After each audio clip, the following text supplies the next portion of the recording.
오늘은 11월 9일 생명의 삶 본문 시편 68편 19절부터 마지막 35절까지 말씀을 우리들이 살펴보도록 하겠습니다.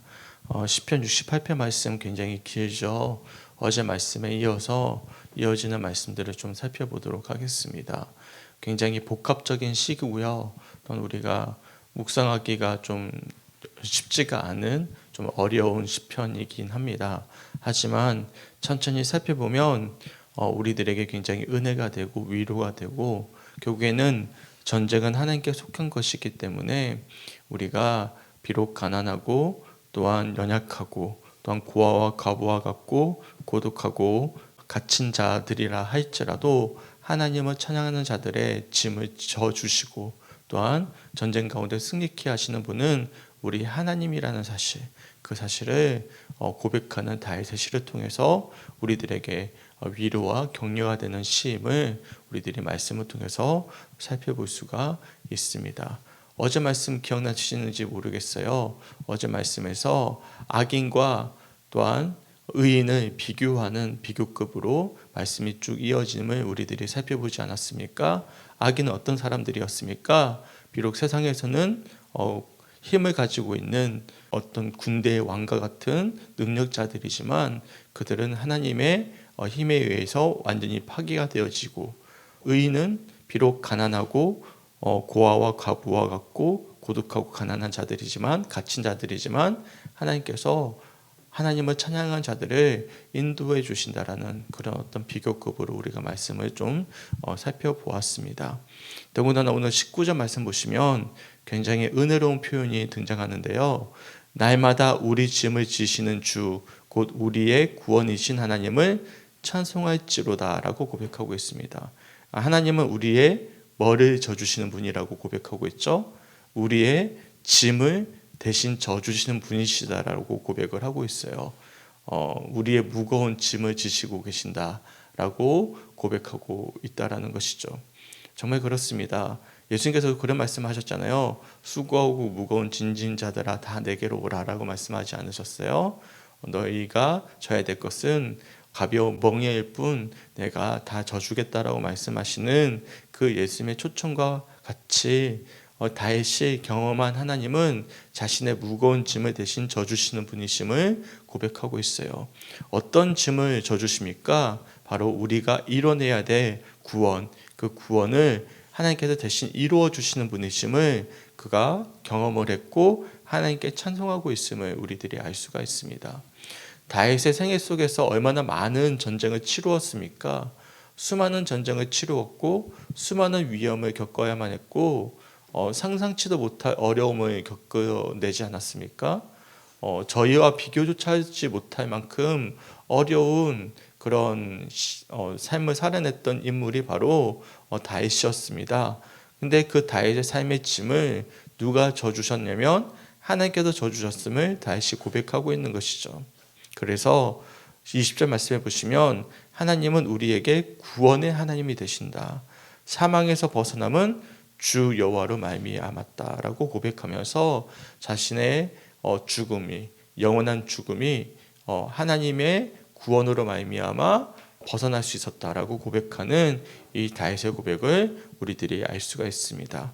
반대로 그의 원수들은 하나님께서 머리 곧 그 죄를 짓고 다니는 자의 정수리는 하나님이 쳐서 깨뜨리시리로다라고 21절에 말씀하고 있습니다. 이 죄를 짓고 다니는 자의 정수리를 깨뜨리신다. 원수들은 죄를 짓고 다닌다라는 거예요. 이 죄는 어떤 죄일까요? 바로 하나님을 미워하고 대적하는 거죠. 하나님을 미워하고 대적하는 것과 덧붙여서 하나님을 사랑하는 자들, 고아와 과부와 6절에 고독하고 갇힌 자들, 하나님을 찬양하지만 비록 비루한 자들이 그 자들을 괴롭히고 공격하는 그런 어떤 악한 원수들을 하나님께서 쳐서 깨뜨리신다라고 고백하고 있음을 우리들이 알 수가 있습니다. 그래서 19절부터 21절까지 말씀을 좀 정리해서 요약해 본다면 하나님의 백성들을 구원하시고 원수들을 무너뜨리시는 분, 그분이 우리 하나님이심을 다윗이 고백하고 있고, 또한 다윗은 그런 하나님을 어떻게 고백하고 있냐면 날마다 우리의 짐을 대신 짊어지시는 분이심을 고백하고 있음을 우리들이 알 수가 있는 것입니다. 하나님은 이 원수들을 내버려 두지 않으십니다. 22절 말씀 보십시오. 어제 말씀에 제가 바산이라는 지역을 소개해 드리지 않았습니까? 이 바산이 이스라엘에서 가장 높은 지역, 가장 높은 산악 지역입니다. 제가 22절 말씀 읽어 드릴게요. 주께서 말씀하시기를 내가 그들을 바산에서 돌아오게 하며 바다 깊은 곳에서 도로 나오게 하고. 그러니까 비교급이죠. 바산은 가장 높은 곳이고 바다는 땅 아래에 있는 데잖아요. 그러니까 깊은 곳이에요. 그러니까 높은 곳과 깊은 곳에 숨어 있는 모든 원수들을 다 찾아내신다라는 어떤 의미를 담고 있는 거예요.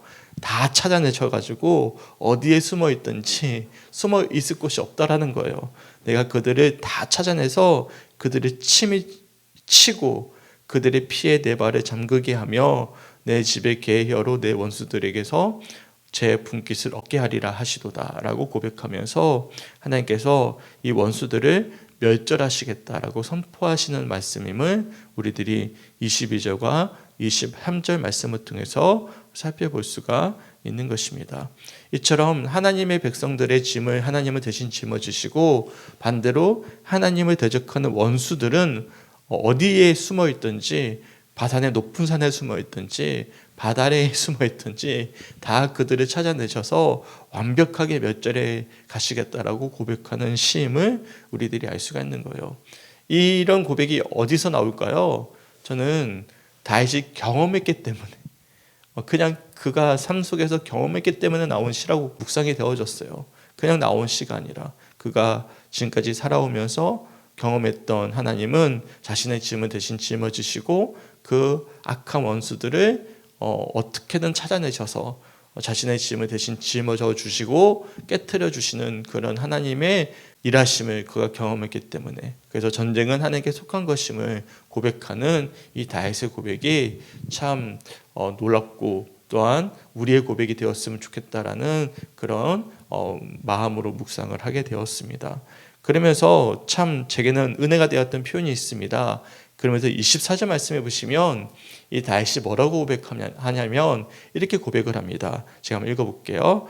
하나님이여 그들이 주께서 행차하심을 보았으니 곧 나의 하나님 나의 왕이 성소로 행차하시는 것이라 라고 말씀하고 있죠. 제가 5분 동안 말씀을 묵상하면서 제 마음에 와닿았던 표현이 있습니다. 보시면 어떤 표현이냐면 하나님은 어떻게 표현하고 있죠? 나의 하나님 나의 왕이다 라고 표현하고 있습니다. 다윗이 하나님을 어떻게 고백하고 있냐면 이런 원수를 멸절하시고 나의 짐을 져주시고 백성들을, 하나님을 사랑하는 백성들을 구원하시는 하나님이 누구의 하나님이심을 고백하고 있죠? 나의 하나님이요 나의 왕이 되신다라고 고백하고 있다라는 사실이죠. 이 나의 하나님 나의 왕이다라는 표현이 저는 좀 마음에 와닿았어요. 다윗에게 있어서 하나님이 너의 하나님도 아니고 제3자의 하나님도 아니고 저 멀리 있는 추상적인 하나님이 아니라 나의 하나님이 되시고 나의 왕이 되신다라는 고백이 되어지고 있다는 것은 결국에는 19절부터 23절까지 또한 앞절에 있었던 이 모든 말씀들이 그냥 그가 생각해낸 어떤 추상적인 시가 아니라 실제로 그가 경험했던 바 가운데서 풀어낸 어떤 고백이었음을 우리들이 알 수 있는 어떤 단적인 표현이지 않겠습니까? 나의 하나님, 나의 왕. 이 표현이 저는 개인적으로 굉장히 마음에 와닿았습니다.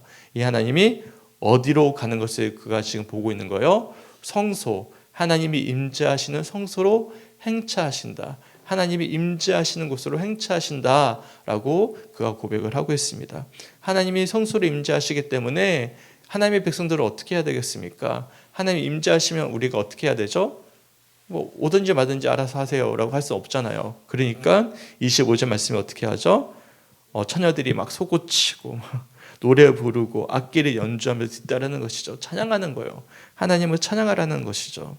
그리고 26절 말씀도 참 은혜가 됐어요. 너희는 이스라엘의 근원에서 나왔다. 하나님이 부르신 이스라엘의 근원에서 나온 너희는 대회 중에 누구를 송축하라? 하나님을 송축하라라고 말씀하면서 하나님이 임재하시는 성소를 행차하실 때 너희는 하나님을 마음껏 찬양하고 송축하라라고 고백하고 있음을 우리들이 알 수가 있고, 이 17절 말씀해 보시면 대표적인 4개 지파가 소개가 되고 있습니다. 베냐민 지파, 유다 지파, 스불론과 납달리 지파가 이제는 함께 나와서 그런 하나님을 함께 경배하는 장면들을 소개하고 있어요. 학자들은 베냐민 지파는 이스라엘의 초대 왕이 나왔던 지파이고, 유다 지파는 예루살렘 성전이 있는 지파이고, 스불론과 납달리 지파는 바산과 관련된 다볼 성소가 있는 지파이다라고 이제 해석은 하긴 하더라고요. 근데 중요하진 않은 것 같아요. 그냥 4개 대표적인 지파가 나와서 하나님을 찬양한다라고 이제 고백하고 있음을 우리들이 알 수가 있는 것입니다. 이처럼 이제 원수들을 깨뜨리시고 전쟁에서 승리케 하시고 우리의 짐을 져주신 하나님께서 이제 성소를 임재하실 때 하나님의 백성들은 그러든지 말든지 그냥 내버려 두는 것이 아니라 하나님이 그 승리를 하시고 돌아오시는 그 순간 마치 개성장군을 맞이하듯이 기뻐하면서 하나님을 찬양하는 것이 마땅하다라고 다시 노래하고 있음을 우리들이 알 수가 있어요. 그러면서 찬양하면서 어떤 마음을 가져야 되냐면 28절 말씀 보십시오. 하나님이 우리들에게 명령하시는 거예요. 28절 말씀, 내 하나님이 너의 힘을 명령하셨도다. 하나님이여 우리를 위하여 행하신 것을 경고하게 하소서.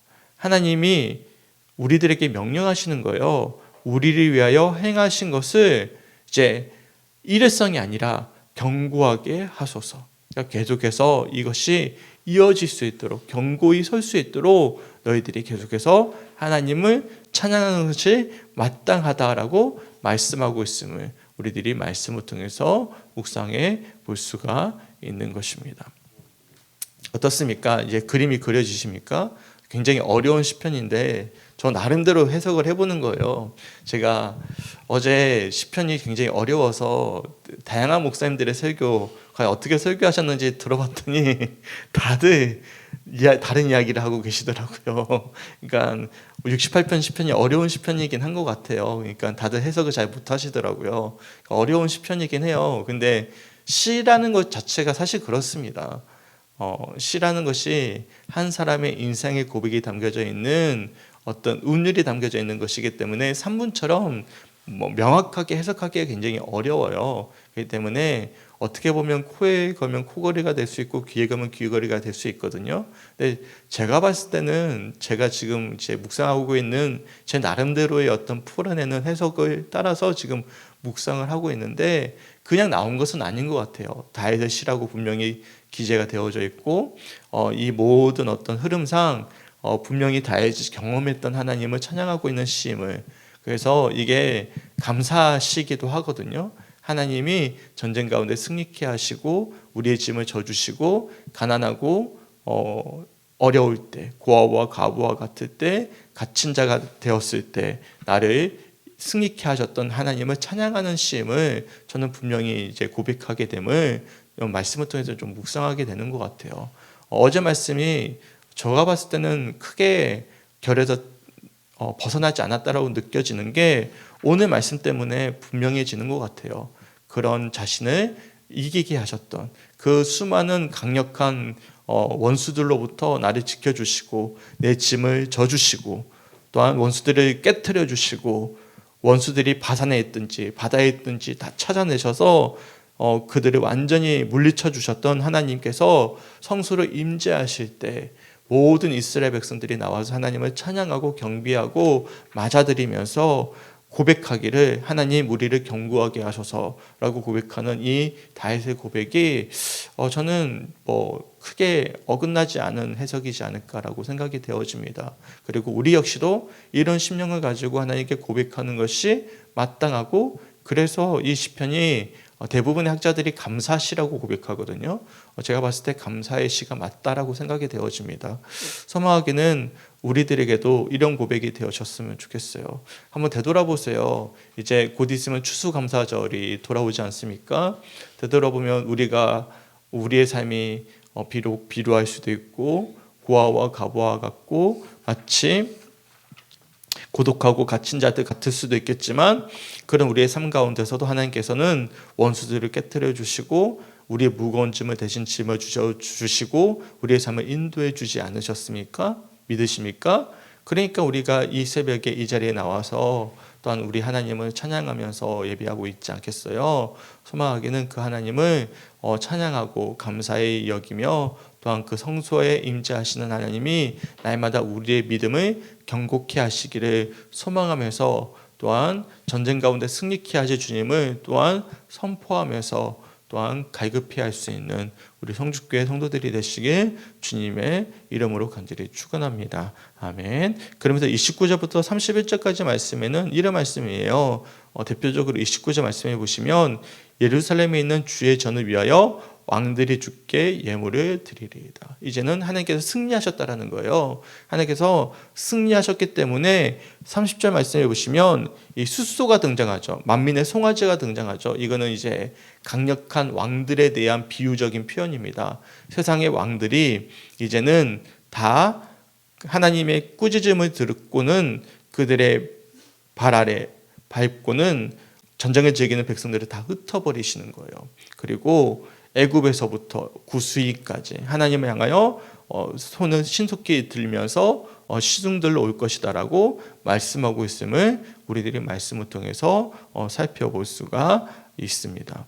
그러니까 하나님께서 모든 전 세계에 있는 악한 왕들, 세상의 모든 어떤 권력들을 다 발 아래 둘 것이다 라고 고백하고 있는 다윗의 믿음의 고백을 우리들이 말씀을 통해서 살펴볼 수가 있는 것입니다. 온 세상의 왕으로 자정하시는 하나님, 그래서 28절부터 31절까지 말씀의 내용을 간략하게 요약해 보면 그렇게 우리들이 정리해 볼 수가 있을 것 같습니다. 그러면서 32절부터 35절까지 말씀에서는 이제는 이처럼 우리의 삶 속에서 전쟁에 승리케 하실 하나님, 우리의 삶 가운데 짐을 져주시고 영원한 승리를 선포하실 하나님을 우리가 찬양합시다라고 고백하는 이 다윗의 고백으로, 감사의 고백으로 시가 마무리가 됩니다. 제가 32절부터 35절까지 쭉 한번 읽어볼게요. 땅의 왕국들아, 하나님께 노래하고 주께 찬송할지어다. 옛적 하늘들의 하늘을 타신 자에게 찬송하라. 주께서 그 소리를 내시니 웅장한 소리로다. 너희는 하나님께 능력을 돌릴지어다. 그의 위엄이 이스라엘 위에 있고 그의 능력이 구름 속에 있도다. 하나님이여 위엄을 성소에 나타내시나이다. 이스라엘의 하나님은 그의 백성에게 힘과 능력을 주시나니 하나님을 찬송할지어다. 그러니까 마치 이제 마지막 성령을 올려드리듯이 땅과 하늘의 하나님께 마음껏 찬양을 올려드려라 라고 말씀하고 있음을 우리들이 알 수가 있어요. 특별히 35절 제일 마지막 표현을 보십시오. 이스라엘의 하나님은 그의 백성에게 힘과 능력을 주시나니 하나님을 찬송하는 것이 마땅하다라고 고백하면서 시편 68편 말씀이 마무리가 됨을 우리들이 말씀을 통해서 묵상해 볼 수가 있는 것이죠. 이처럼 시편 68편 전반적인 내용을 좀 살펴보았습니다. 말씀은 간단하게 나누었지만 묵상하는 과정은 어려웠습니다. 이게 굉장히 어렵더라고요. 시편 68편이 길기도 길었고요.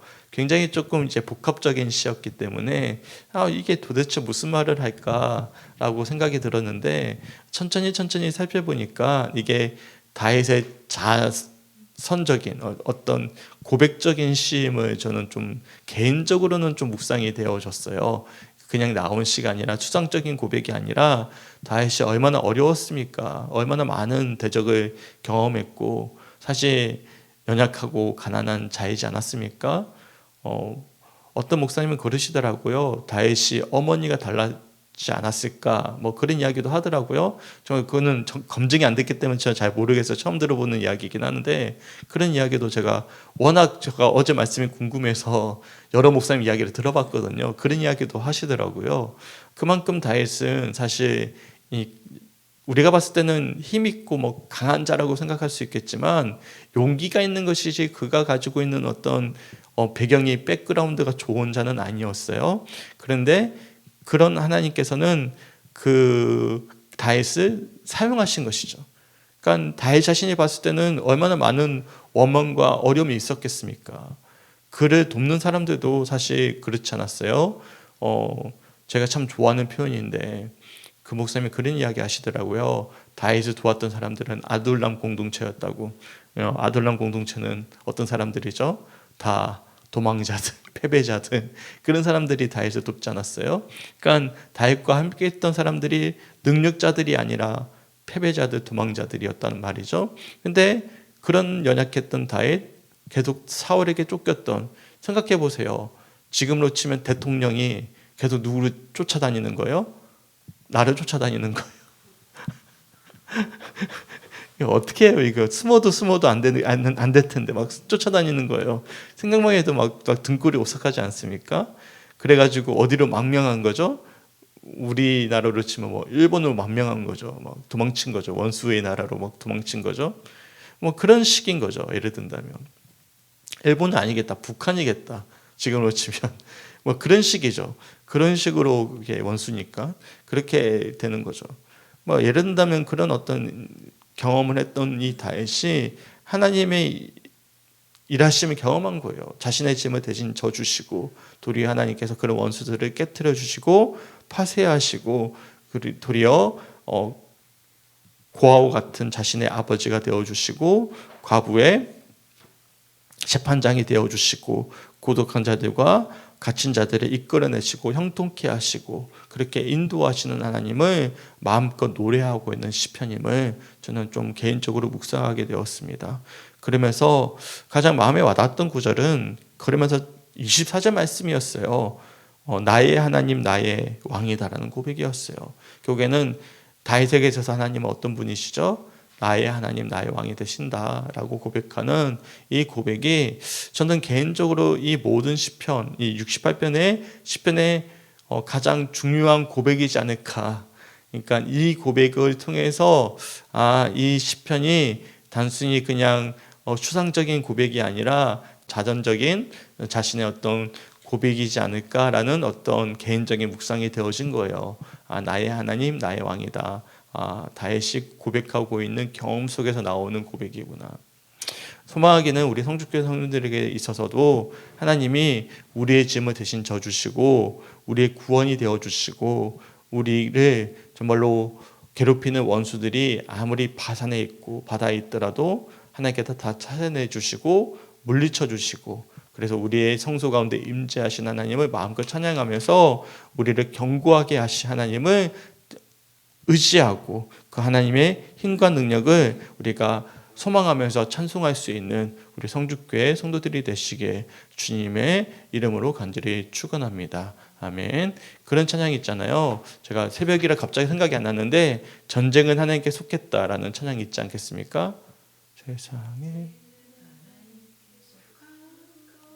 네네 맞아요. 근데 갑자기 생각이 안 나요.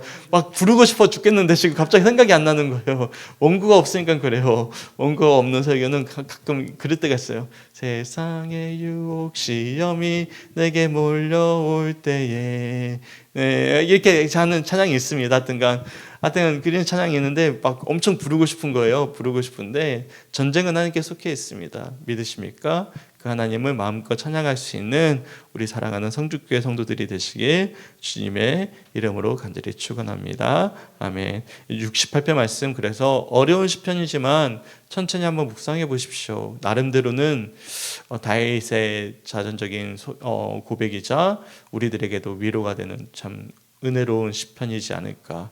저는 나름대로는 묵상이 되어졌고 다시 한 번 더 제가 쭉 한번 설명을 드렸는데 천천히 한번 읽어보시면 다윗이 어떤 마음으로 이것을 고백했을까 또한 어떤 심정이 담겨져 있을까 생각해 본다면 또 나름대로 굉장히 은혜가 되더라고요. 그래서 한번 천천히 한번 집에 가셔서 다시 한번 더 한번 읽어볼 수 있는 그런 1절부터 마지막 35절까지 쭉 한번 읽어볼 수 있는 오늘 하루가 되시길 주님의 이름으로 간절히 축원합니다. 아멘. 함께 기도했으면 좋겠습니다.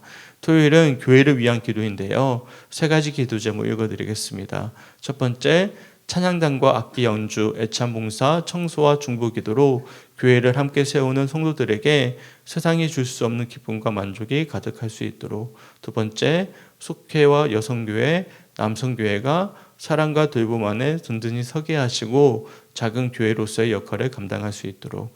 세 번째, 각자의 어려운 사정으로 오랫도록 교회에 나오지 못하는 성도들의 이름을 기억하며 기도할 수 있도록 교회를 위해서 기도해 주셨으면 좋겠습니다. 우리 교회를 위해서 기도해 주셨으면 좋겠고요. 우리 교회가 여러모로 애쓰고 계시는 성님들 위로해 주시고 속회와 여성교회, 남성교회가 든든히 서가게 하시고 각자 어려운 사정으로 교회에 나오지 못하는 성도들을 위해서 우리가 기억해 주시고 기도해 주시고 중보해 주셨으면 좋겠습니다. 특별히 아픈 성도들을 위해서도 기도해 주셨으면 좋겠고요. 특별히 이제 11월 달 이제 셋째 주가 되면 추수감사 주일이 있고요. 그 다음에 24일 날 저녁에 우리 1일 이제 부흥회가 있고요. 12월 첫째 주일 날 뭐가 있죠? 그거 찬양제가 있죠. 여러 가지 행사들이 여러 가지가 있는데 우리가 은혜롭게 잘 모든 행사들이 잘 진행이 될 수 있도록 기도해 주시고, 그리고 다음 주부터 신방 있을 예정입니다. 신방 가운데 다음 주 목요일부터 이제 목, 금, 토 이렇게 해서 쭉 이어질 예정인데 기억해 주시고 기도해 주셨으면 좋겠습니다. 그래서 모든 교회 일정 위해서도 기도해 주시고 특별히 내일 있을 예배를 위해서 우리가 함께 기도해 줄 수 있는 오늘 하루가 되시길 주님의 이름으로 간절히 축원합니다. 특별히 2025년 이제 미리 준비하고 있는데 2025년 목회 계획을 위해서 특별히 기억해 주시고 중보해 주셨으면 좋겠습니다. 우리 함께 기도하겠습니다. 하나님 너무나 감사합니다. 주님의 은혜 가운데 함께 하시고 붙잡아 주셔서 오늘 시편 68편 말씀 함께 묵상했습니다. 참 길고도 묵상하기 어려운 시편이었지만 다윗의 자자적인 고백이었음을 우리가 생각하며 묵상해 보았을 때 정말로 어려운 가운데서도 정말로 고아와 과부와 같고 정말로 갇힌 자와 같고 정말로 어려운 가운데서도 삶 속에서도 승리케 하셨던 하나님을 찬양하는 이 다윗의 고백을 통해서 우리 역시도 그런 상황 속에서도 하나님을 마음껏 찬양하고 영광 올려드리기를 그치지 아니하는 그런 견고하게 하실 우리에게 능력과 또한 힘을 주실 주님을 소망할 수 있는 그런 묵상이 될 수 있도록 인도하여 주시옵소서. 시편 68편 말씀을 찬찬히 읽어가면서 또한 다윗의 고백이 우리의 고백이 되기 원합니다. 우리의 짐을 들어주시고 원수를 깨트려 주시고 전쟁 가운데 승리케 하실 주님, 그 주님을 우리가 소망하고 갈망하면서 68편의 고백이 마치 우리의 고백처럼 들려지게 하시고 또한 어려운 이 시편의 말씀들이 잘 풀어져 우리의 고백으로 잘 승화되어질 수 있는 오늘 하루의 묵상이 될 수 있도록 인도하여 주시옵소서. 그래서 어려운 말씀들이 또한 우리 마음 가운데 은혜롭게 은율로서 노래로서 찬양으로서 고백되어지는 오늘 하루의 묵상이 될 수 있도록 주님 인도하여 주시옵소서. 특별히 교회를 위해 기도하기 원합니다. 우리 교회 가운데 함께하여 주시옵소서. 찬양단과 악기 연주 그리고 애찬 봉사 중보기도와 청소 등 다양한 아버지의 봉사를 하고 있는 성도들을 위로하여 주시고 세임 허락하여 주시옵소서.